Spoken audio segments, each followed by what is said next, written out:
What I'm going to do is I'm going to read a little bit about this story, and then we're going to play the first clip, and then I will bring Suzanne in to react to the first one. It's this stuff gets crazy, guys. So James Lacatsky, you guys know that name. We talked about him on the live stream just a couple weeks ago. He worked for the department. Wow, the Defense Intelligence Agency. There we go. There we go.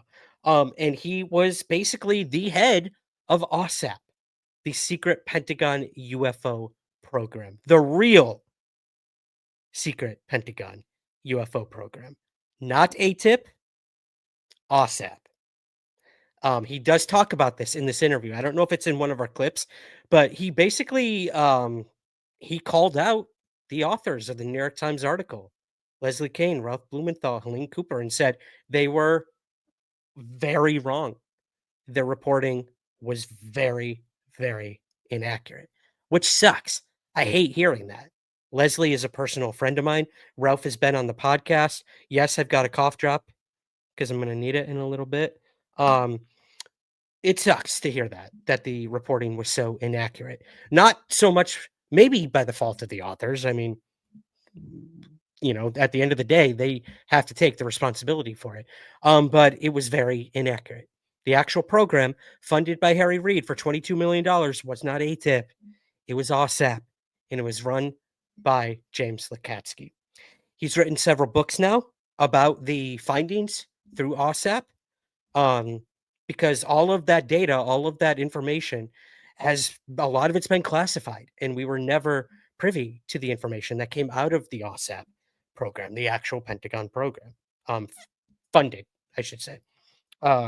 So these books that James Lacatsky is coming out with, Skinwalkers at the Pentagon. I don't remember the name of the last one, but the new one's called New Insights. Like these are all the findings from OSAP that he's putting out in book form, and getting it cleared by Dopser, which is a big part of this whole thing too, as we'll get to. But let me read a little bit here. U.S. government's largest ever investigation, OSAP, about UAP was conducted by Defense Intelligence Agency scientist Dr. James Lacatsky. The program was funded for $22 million through the efforts of Harry Reid, aimed to study UAP phenomena and determine whether these technologies could be replicated. Lacatsky, inspired by reports from Utah's Skinwalker Ranch, established a team of 50 full-time investigators under Bigelow Aerospace to collect data and analyze anomalous craft, physiological effects, and even paranormal activity linked to UFO encounters. Over its 27-month existence, OSAP produced 115 reports and amassed the world's largest UFO data archive, though much of it remains classified. Lacatsky reveals that America's secret race to understand and potentially reproduce UFO propulsion systems is very real and is ongoing. In an interview with George Knapp and Jeremy Corbell on Weaponized, he made some pretty big claims.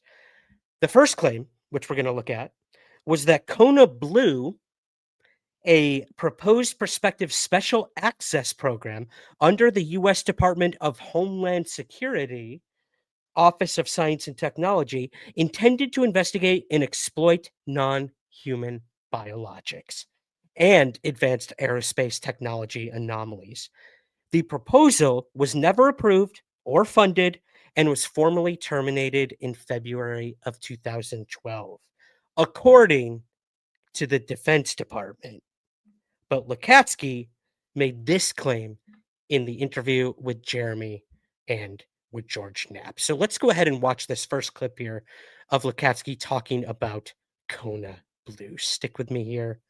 Let me find this for you guys. Did you say we cannot talk about Kona Blue in past tense? I need you to elaborate on that. Kona Blue is much more than Kona Blue. I can answer that directly, but I can't go into details. Kona Blue was a compartment. It was also a program. You can, if people knew what they were reading that was released, knew what is between the lines on what DHS, Department of Homeland Security released, which, by the way, was a very good write-up. There's a key sentence in there. Let people find it. A very good write-up. But the thing is what's to do with a compartment? Now, am I agreeing with what has been said in DHSs and what has been said by AARO about Kona Blue? All I can say is, Okay, so I'm going to read between the lines and assume that there is some active element or component to what we are calling Kona Blue. Let it be an operation, a compartment, whatever. That you can't talk about It's not it. a compartment. That's secure. Okay, so it's not a program continues. It can be unfunded. It can be funded. It can be temporarily funded. Money can go in and out. So a UFO study program could continue under that. And remember what we asked in the rear. It was with a lot of thought. Column wrote it in the rear portions of Skinwalkers at the Pentagon. He suggested private money going in from multiple sources. And I can tell you now that caught people's eye. Okay. So, I mean, George, that's new to me. Isn't that great? It is. Oh, Dr. Lacatsky, the picture that's been painted to the public by assorted people and debunkers and counterintelligence operatives is that Kona Blue was a crackpot idea. It went to Department of Homeland Security. There were some discussions, but they eventually decided there's no value in this. That's what we've been told. There's no value. It's a bunch of crazy stuff going on. And it is completely contrary to the process that you described in the earlier books. Absolutely. That Dr. Tara O'Toole and others recognized the value of it. They wanted it to go forward. Somewhere up above intervened, and the public is told it was killed right there. Yes, and that the program was not killed. You can't kill Kona Blue. I love that. You can't kill Kona Blue. That's perfect way to end that clip. A lot of you are critiquing how boring this interview was. I get it. Lacatsky has a serious problem with talking in circles, talking in ambiguity, and just like, look, Defense Intelligence Agency, the guy worked with intelligence. Like he knows how to either put you to sleep so you don't actually listen, or he knows how to, quote, make you read between the lines. So, the thing I took out of this clip is that Kona Blue continues in some form, some way, somehow. And that is what everyone is coming forward and telling us. Borland, Grush, all these guys, Knapp himself. So all these people are obviously privy to things we are not yet. Apparently, we're going to learn all about it through these books by Lacatsky. And a lot of people do critique him, like, oh, really? He's selling the books, and we got to pay to play, basically, pay to get the information. He made it very clear that on like a copy of the book, let's say you buy the book, it's $20, whatever. After all is said and done, he makes like 75 cents to $1 on each copy. I get that. I am the author of 2 books, 2 Amazon best-selling books. And look, the cut authors get is pretty bad. My incredible publishers, Beyond the Fray Publishing, they at least have a good split between authors and publisher. A lot of publishing companies don't. It's even worse than you can imagine. So I feel very fortunate to be with the publishers I'm with. So yeah, the dude's not making money off of these books, guys. I can tell you that much. What he's doing is interesting. He's taking the information from OSAP and these programs and everything, and he's putting it in book form so that it can go through DOPSR and get cleared. So he's taking this like safe way of getting the information out and making sure that he's not breaking any classified oaths and stuff like that. So I understand the process in which he's doing it. Do I wish he would just come out and testify before Congress? Yes, of course. I think he even talks about that in one of these clips. Um, and why that hasn't happened and why he has chosen not to. But yeah, I thought that was an interesting first clip. You could tell Corbell gets a little aggravated with him in all of these clips. Like, get to the point, dude. Like, come on, come on, come on. But it's interesting.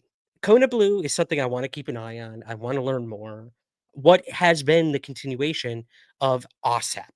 Apparently, it was ATIP. ATIP's gone. Now what? You know. So interesting stuff. Interesting stuff. I want to hear what Suzanne thinks. So I'm gonna go ahead and bring her in. There she is. Hello. Hi, how are you? I am good. We talked off air. I was late to the show because I was at karaoke and everyone had to suffer through that with me. But I loved it. oh my That's what it's gosh. all about, though. If you were a professional singer, you'd be on a stage somewhere, right? Yeah, that ain't happening. That's why I'm doing a UFO live stream. Asking for super chats, right? Perfect. Yeah. Perfect. Oh, look at I'm Jay good. Allen. You're so funny, mister. Suzanne Hilarious. deserves her. Oh, that Yeah. he's right. You know what? He's right. I'll get on that. I'll get on that. Jay Allen. Thanks for being here, buddy. Always appreciate it. They can learn that and then know when to run, right? Yeah. Here she comes. Look out. No. Do you sing? Oh, sing? I do, but I also carry play it the too? flute. I'm much more proficient at the flute. Yeah. All right. We Yeah. are learning something tonight. You're Yeah. a professional flautist, I Well, should say. I don't know Aspired. how professional. I started Okay. in the 4th grade and I'm still playing today. Wow. I Yeah. played the bass drum in Oh, high yeah. school. Yeah. I joined because I had a crush on a girl in the band. So I joined the band and I had absolutely no idea what I was doing. I didn't know how to read music, never learned. And it got to the point where the band instructor was like, Ryan, just hit the damn thing when it feels right. And that's what I did. That's what I Got did. through it. Yeah. Oh gosh. So Well, that's you my did it. extent. Yep. You did it. Okay. So we're gonna break down this Lacatsky interview because a lot was said and a lot of nothing seems to have been Exactly. said. So that first clip that I played about Kona Blue, did you take anything from that? I took that as an act of bravery and defiance is how I took that. There's so much he can't say, but he was quite comfortable telling the planet Kona Blue ain't dead. And I think we take him at his word. He is very keen to set a boundary on what he'll talk about. Later in the video, you all may have watched it, but Mr. Corbell tries to get him to talk about going inside the craft Ooh, that we we have talked that. about last year from Seoul and earlier this year in another Yep. episode of this. I will play that And clip. Yep. okay, good, because I think that's really important, and he just stops him. So he knows where his lines are. So when he steps over what looks like a line, I think we pay attention. Yes, that's a very, very good point. I think he actually says more in his pauses, in his silence. Exactly. You could tell, like Yeah. he has to really think, or Yeah. he's kind of like kind of eyeing us in the Right. audience, like this is where I really want you to read between the lines and don't Answering pay around. attention. Yeah, answering around instead of dead on. It made me think also, I'm sure you watched the clip of Eric Davis. I don't even remember who released it earlier this week, but he's basically saying, I needed an executive order from President Trump so that Oh, I yeah. can tell you what I know. We'll be playing that one later too. That was with James Fox, I actually. want Lacatsky to have an executive order. Yes. And I do think in watching him, just from a legal perspective, I don't think he's going to be a hostile witness. I think he's ready to tell what he knows. I think Eric Davis is too. So maybe we'll get it. Who knows? Yeah, maybe we will. Well, Lacatsky did not have very choice words in this interview when it came to AARO. No, he did not. And this is a big takeaway for me. Yeah. So basically, he's calling out AARO for being a counterintelligence program. That is a very bold claim to make. It is, but boy, I was glad to hear it. I bet you were too, because a few episodes ago, you and I were talking with our live stream audience about exactly this, that we were in the middle. It was after the Wall Street Journal article. That's when it Yes. was. Yep. And I said point blank, and I think you did as well. We are in the middle of what appears to be an active and powerful disinformation campaign. And here's Lacatsky telling us we are, and that AARO is the agent of that disinformation. Yeah, it's weird. Now, I don't remember what I cut of this clip. Primarily, it might not be Lacatsky so much talking about but the things that Corbell actually says in relation to the most recent congressional UFO hearing and AARO's weird connection to it. That's Yes, what I found most interesting. So why don't I play that clip? And perfect. yeah, we'll elaborate a little bit more on that. So let me Okay, pull that great. up right here. Okay, here we go. First and foremost, AARO was aware of the security review status of your books. So somehow they're Apparently, and directly stated it. They were the first two were not sent there.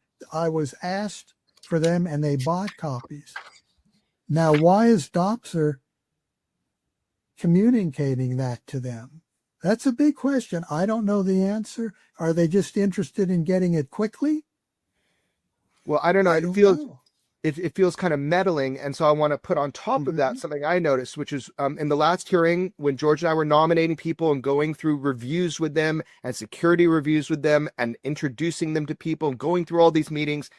One thing I said, and they promised me, is that AARO would not be involved in any way. No communication to AARO. This is just free going to Congress. People could know that their information would not be shared with AARO.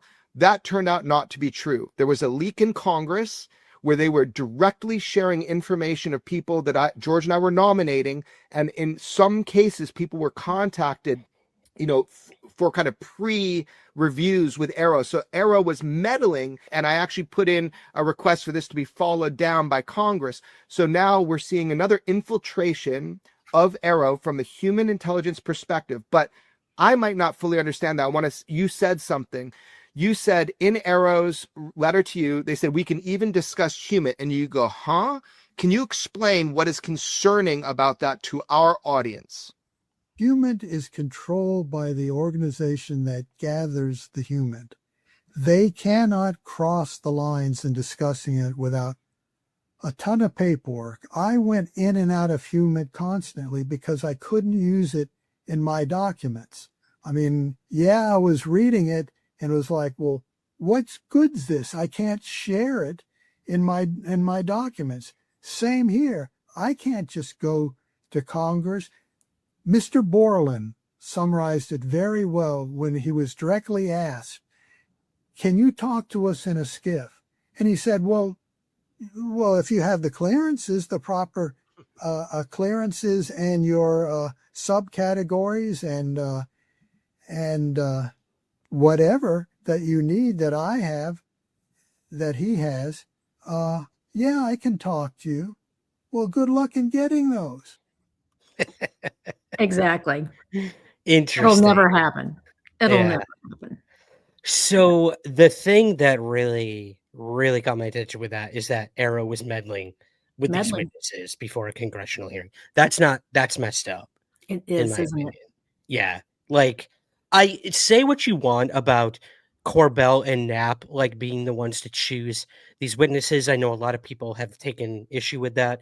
There's a bias there, and I understand that concern, like wholeheartedly. I do. Like, these aren't just like blind witnesses saying they want to come testify. It's like they're being coached They in a are. way. And what do you think from a legal standpoint and or ethical or moral standpoint of people testifying before Congress to lawmakers, nonetheless, and they're like almost being groomed and recruited to do it? Like, do you have any thoughts on that? I think it's a double-edged sword. I think these witnesses that come from backgrounds that don't afford them a legal perspective or a congressional perspective, I think they need a certain level of coaching for their own good, for their own protection. Be nice if the whistleblower protections were in place, but they're not. And so it's going to take a little bit of guidance from lawyers and congressionally experienced people to get these fellows in the right seat with the right words and leaving the wrong words and information behind them, right? But when AARO steps in a manipulative way, it's not okay. They're way, way out of line. And I'm trying to remember, Ryan, you may remember, who was it who said at the first Soul Foundation meeting, was it AARO had not worked out as hoped? And I thought, this is so far beyond AARO has not worked out as hoped. AARO is actively interfering.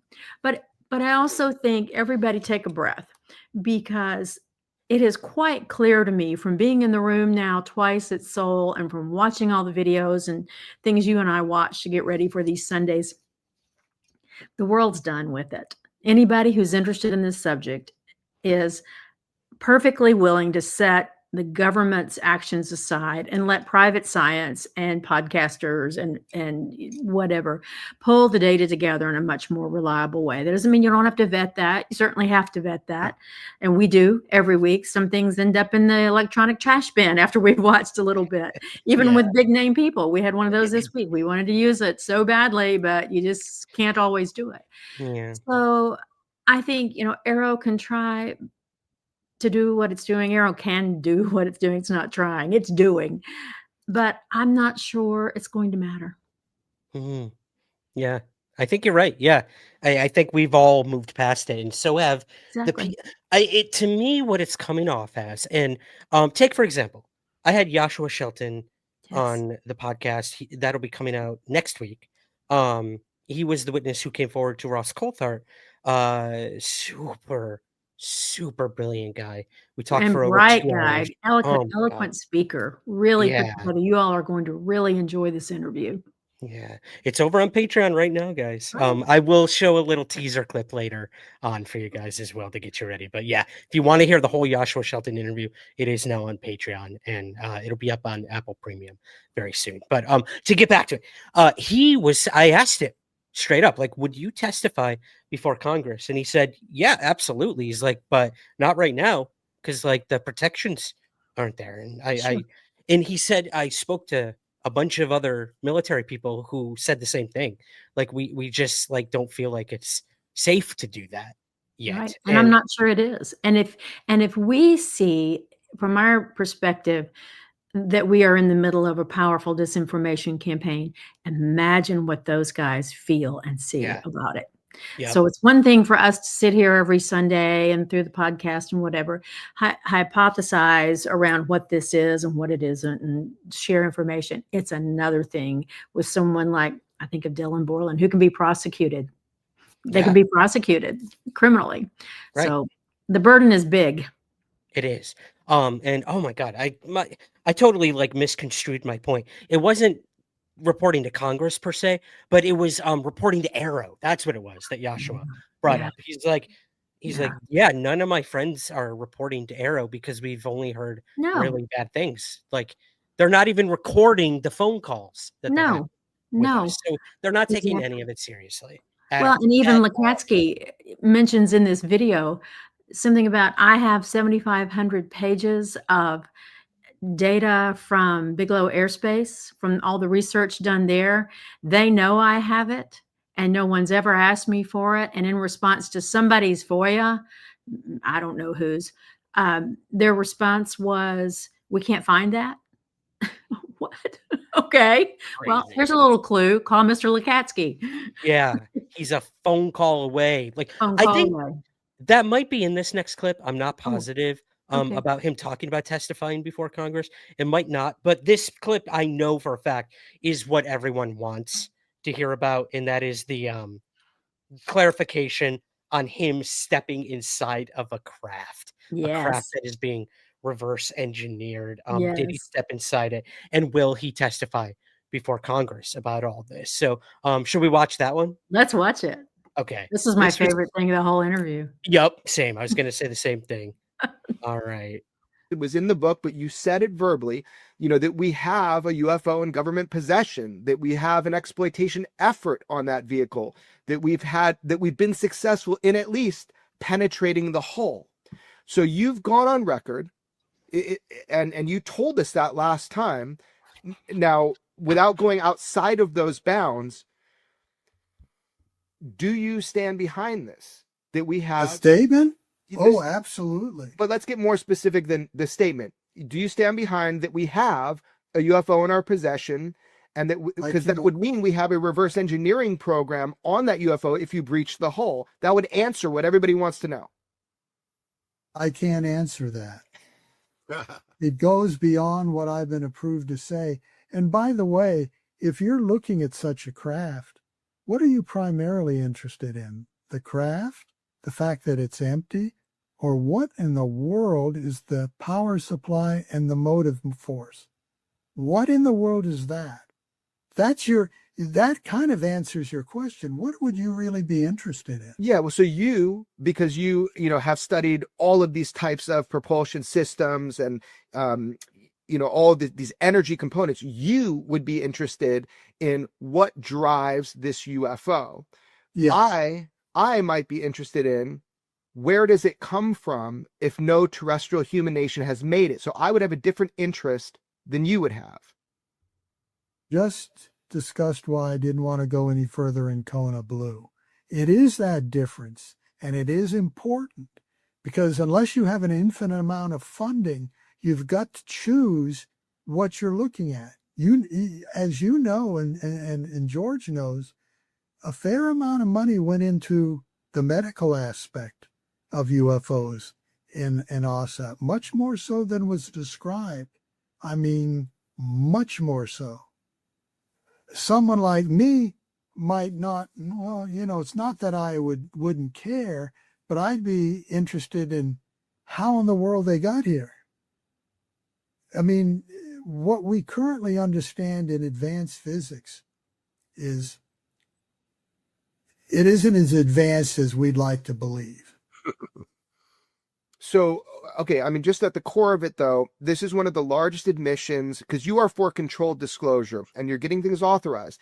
It is one of the largest admissions in UFO history that you're admitting and announcing through an authorized disclosure that you had to get authorized. It's amazing they authorized it, that we have a UFO in our possession and that we breached the hull and that there was none of these typical things you'd see for common flight. So again, I'm just asking, I know you've already affirmed it, but that is a factual statement under sworn testimony. I mean, you would tell that right to Congress, right? Yeah, that's what's in the book. They can read it themselves. If they want my hand up, I could do that, but I can't go beyond what is in the text.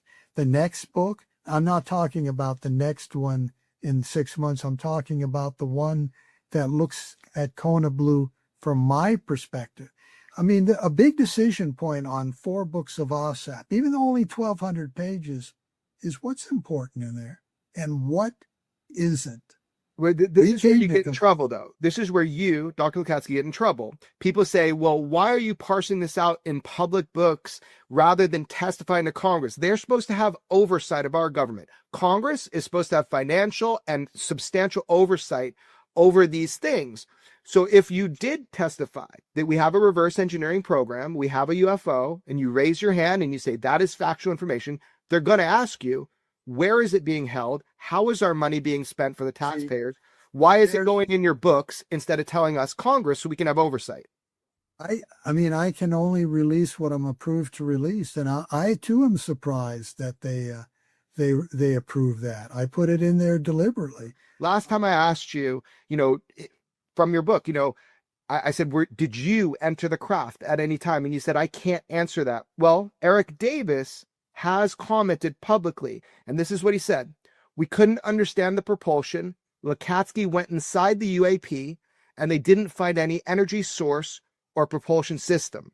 So now that Dr. Eric Davis has publicly stated that you were inside this UFO, can you now expand on that? Were you in the craft you are describing? Oh, I can expand on that. And going back to your question just before this, the reason I really have never, first of all, I've never been asked to testify other than indirectly through you. Right. And I had a medical reason not to do it last month. That's right. But the thing is, I can tell you a lot of what we're talking about, real intelligence gathering from a variety of folks in these 4 books. It's not as exciting as some of the stories that I've seen. Even if they're just stories, they're not as exciting. But the senators and congressmen can have their staff read the book, summarize it, bullet points. Okay, but you're not going to answer me if you were in the craft or not yourself. I can't, and I couldn't in front of Congress. I can do no more than what is in the books to them. And they have it locked, and believe me, it's the absolute truth with what is in the books. I believe you, it's the truth, but why couldn't you tell Congress? I mean, they're not authorized for you to tell them?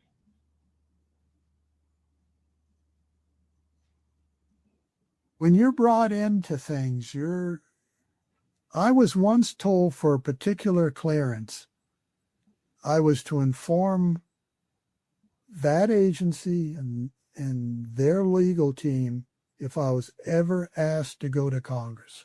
Wow. There you That's go. interesting. Isn't it? That's interesting that he's told, like, by one of the programs, like, Right. if someone asks you to testify, come to us first. That's, I have I an don't know. idea for them, though. I have an Yeah. idea. He's Okay. obviously been cleared on these books, all 4 of them. Although the 4th one that's coming out maybe in 6 months, he must be cleared at some point, but it's not out to us yet. But I'll watch and I'll let everyone know when I see it. But Yeah. I don't know why someone has not made those books an exhibit to the continued discussion in front of Congress. Yeah. That information is cleared. They can take it and do exactly what Lacatsky is talking about, summarize it, ask questions around it. He can answer some. He obviously won't be able to answer all. But I don't know why that hasn't happened. Yeah. And he is not going to take the bait that Eric Davis talked about him going into this craft and being, no visible means of propulsion or control. But what's the source of Eric Davis's right to testify about that too? I need to dig around on that one.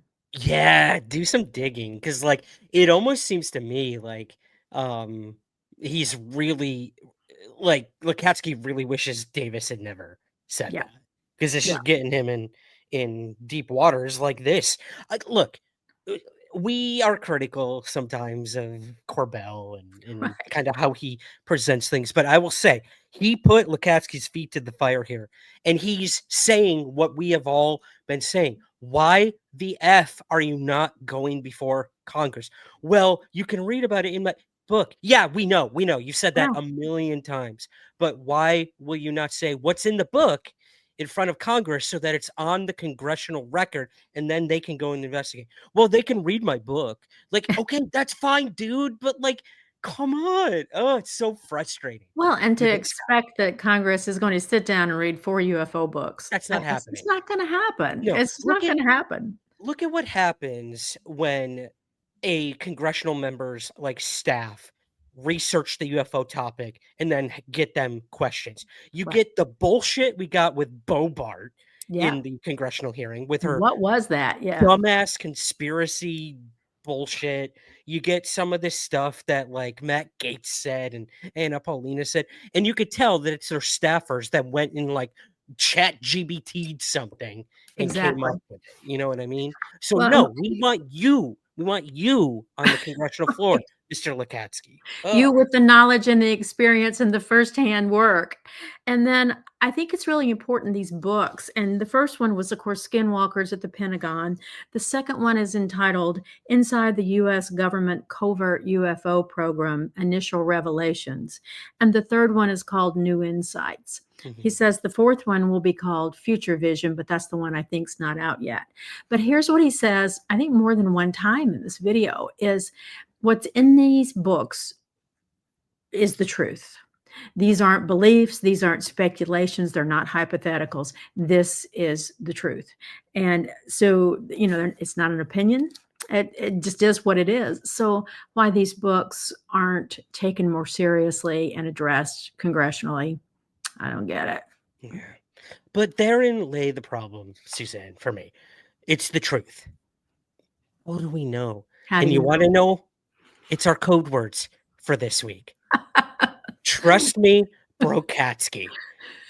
Again, guys, go over to Apple Podcasts or Spotify. Put "Trust Me, Lacatsky" in your ratings and your reviews, and we will shout you out next week. But it's this "Trust Me, Bro" thing.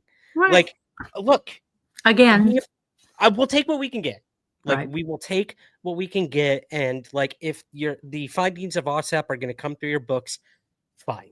But when you're asked to testify before Congress and you don't do it, like, that doesn't give us a lot of confidence. He said he had a medical issue. Fine. I would never hold that against somebody. But if he is asked again, I hope he does it. And Right. I don't see him being a hostile witness at I this don't point. either. And that was initially a concern of ours. But after was. this interview, I could set that aside. I think he'll draw clear boundaries, but I don't think he's going to be hostile.